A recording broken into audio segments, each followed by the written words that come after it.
Hello and welcome to Where the Living Room Used to Be, a podcast about Rhode Island's music scene.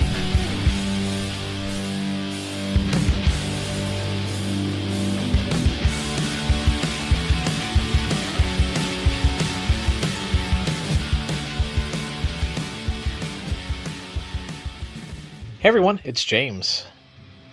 On this episode, John McCauley talks about his approach to recording, as well as his thoughts on what kind of person you have to be a touring musician. You'll also hear the authors that inspire some of John's writing, which may surprise you. Truly appreciate you checking this out. If you like the episodes, please tell a friend about the show, leave a rating or review wherever you're listening right now. Thanks.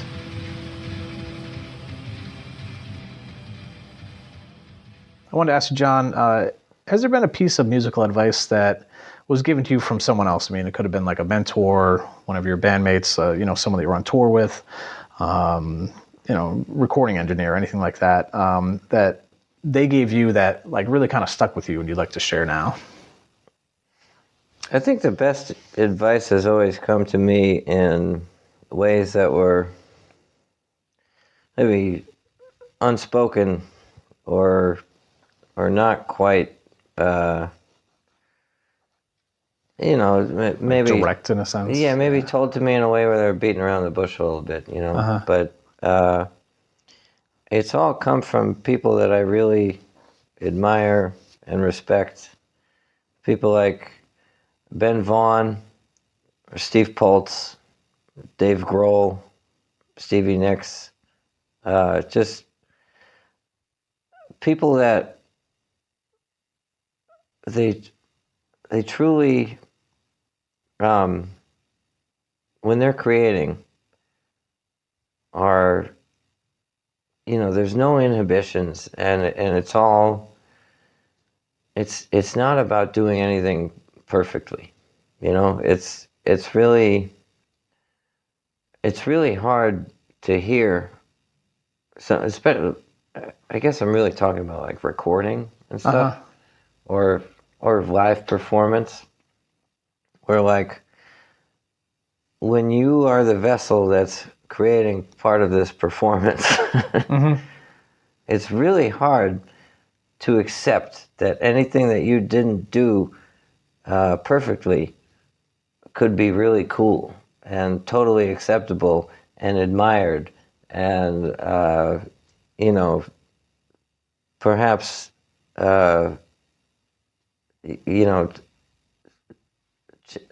if you actually sit back and accept the fact that it was cool, Mm-hmm. change the way that you will play from here on out. Mm-hmm. It's kind of this, don't take yourself too seriously.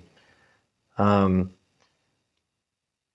of don't play so much from your brain, but more from your soul, and more from your heart, and that can really smooth things out for you. Mm-hmm.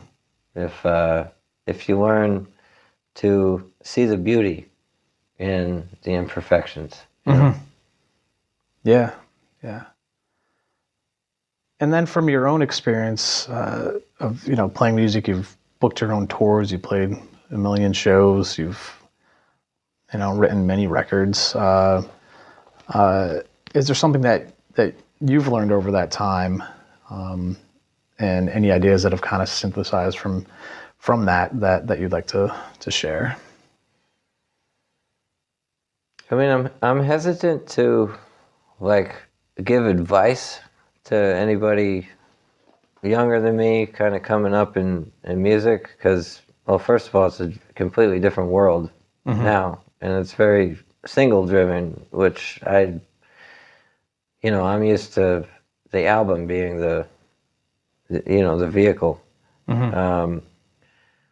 But I mean, really, why I'm so hesitant to give advice to younger people is because part of what made music and my adventure so fun for me was that I didn't have anybody giving me advice. Yeah. And there was no wisdom there. And it made every day and adventure. It made every day fun. You know, even when it didn't feel that way in the moment, you at least have a good story to tell afterwards. But, Yeah. but I will say this. If there's one major mistake that I made, that my band made, that anybody can protect themselves against if they are up and coming in the music world, is pay more attention to what you're signing, and maybe, you know, shell out a couple extra bucks to get an entertainment lawyer. Okay, yeah. You know, because some of that shit can come back and really fuck you later in life. Yeah, I mean, I'm assuming that when we're at that age, you're like just looking to Yeah, get you will to that get next old. step. But yeah, yeah, but you know, if you are able to make it to the level that you are right now, that stuff matters. You know, like yeah, if everybody wants a piece of you, get yourself a piece of a good lawyer. Yeah. No, I mean, I've heard that quite a few times, you know, and it's really, I mean, I know you're laughing, but and bringing it in that kind of light, but I mean, it is like legit, you know. Yeah, and on the creative side, don't listen to anybody else. Just you do you. Yeah. You know, that's unless you want to make, you know, music for commercials, which is fine. But if you're making music for you, don't think of it as a product, please. You know? Yeah. Well, how do you see your music? Do you just see it as like an extension? Do you see it as like a necessary thing? Yeah, I see it as like it's just stuff. I gotta get it out. It's stuff in my. I wouldn't ever release a song that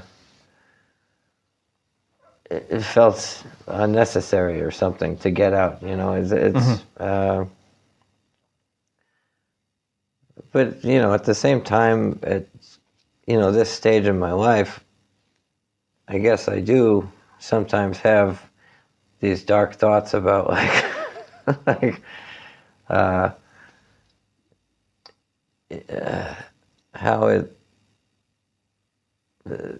I might commodify it at some point, but those impurities should not be present in a young artist. Yeah. And if they are, then maybe the touring lifestyle is not for you. You know? Yeah. You have to be a certain kind of crazy person to want to tour. And I think there's a big focus on people's mental health nowadays, and you see people dropping off the road because they can't, they need a break. They can't handle it. It really is a completely fucking insane lifestyle. Yeah. So, I don't know. There are so many ways to make and expose your music to the world. And I guess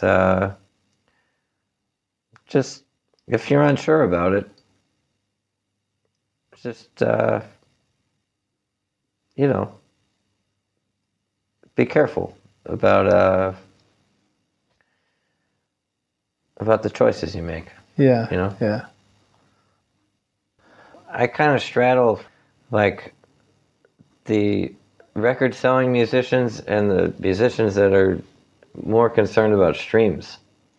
And I came up in this awkward time where everything kind of transitioned from one to the other. And so I really wouldn't have any advice for an artist who really wanted to chase down getting millions and millions and millions of streams, But, if you want to make records and go on tour and, really put your mind and your body through the ringer. Yeah. Just that's where you really gotta dig in deep Yeah. and find that comfortable place in your heart and Yeah. and use that Yeah. to get you through your day to day. Yeah. But yeah, just, last question for this. And, I'm just always curious what inspires musicians. And, it doesn't necessarily need to be like what inspires your songs, your lyrics, or anything like that, but just like in general, what kind of inspires you in life here? I mean, starting a family, having a child is, maybe that's, the safest answer I could give you for what inspires me. It's pretty cool. Like, there's a reason why people say that, though. It's pretty cool, so. But it does. I'm really curious to see what my child and what other people her age, who they'll grow up and become, and what incredible things they'll create. Mm-hmm. And it's really fascinating to watch somebody grow like that, and mm-hmm. endlessly inspiring in one way or another. And as far as like songwriting goes, I think my biggest inspirations have been, besides other songwriters and musicians, has been true crime. Oh yeah? Historical fiction and history books. That's really, I know a lot of writers like to read a lot of fiction. Mm-hmm. A lot of writers will cite, Flannery O'Connor as a big inspiration. I love Flannery O'Connor, but I've written more songs reading books by T.J. English, the mm-hmm. true crime journalist. Yeah, okay. That's interesting. That's cool. Well, John, thank you again. I appreciate you passing this stuff along. You've had just such a great career, and it's cool that you're able to kind of, take some of these things and share them with other people out there. So thank you. Of course. Always happy to talk. And I'm glad we got to do this, James. Yeah, it's cool. In the full episode that came out last week, we covered Deer Tick's experience playing Newport Folk Festival for the first time, and the ensuing post-festival concerts they did for nearly a decade. With that, I wanted to share a track from the band's album Live at Fort Adams, which was recorded in 2020. The song is Jumpstarting, and you can pick this up on vinyl at deertickmusic.com, either on this live record or their studio album, Volume 2. Enjoy!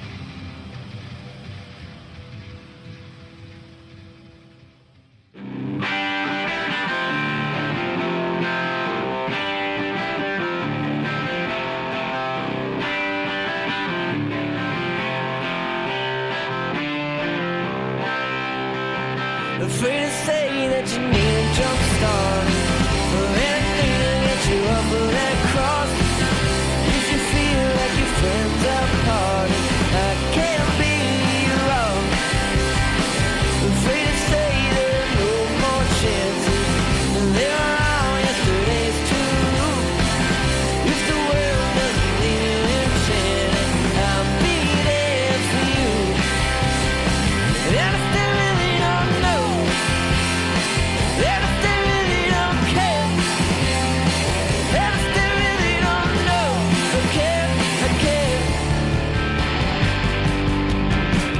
Seems to me that you feel so sorry, like a string of old rosary beads, tucked away when we forgot, and I'll be yours to leave. I know you may find the darkness soothing. You think you need no matter what the cost. The hands at the clock don't seem to be moving, but you can't find time to get along. And if they really don't know, and if they really don't care, and if they